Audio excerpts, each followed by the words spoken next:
This submarine at West Edmonton Mall has seen better days. Since 2005, it's been sitting idle with 3 others. So the mall decided it was time to remove them from Deep Sea Adventure Lake.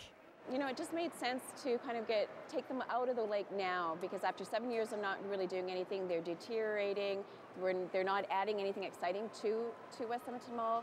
According to Clegg, the attraction wasn't a huge draw.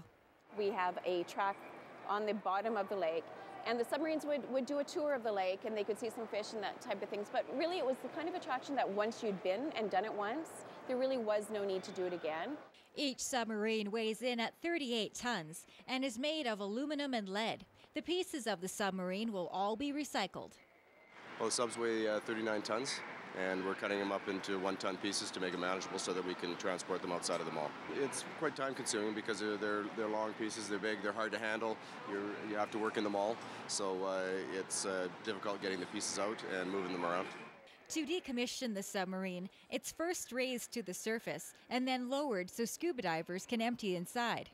They're all commercial divers. They're commercially trained. They have service-supplied air. They're wearing helmets on their head with 4-wire communications and a video system, so we can communicate to them and they can communicate to themselves underwater.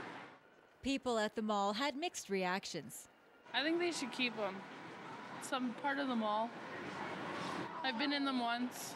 We visited the submarine 8 years ago when they were kids, and we brought our friends, especially for the submarine, and surprised that it's out of work. A new attraction will be replacing the submarines, although they're not quite ready to tell us what it is. Lots of ideas, but to share anything right now would be premature. Each submarine takes about 5 days to take apart, and this entire process will take 31. Tammy Karatchuk, Shaw TV, Capital Region.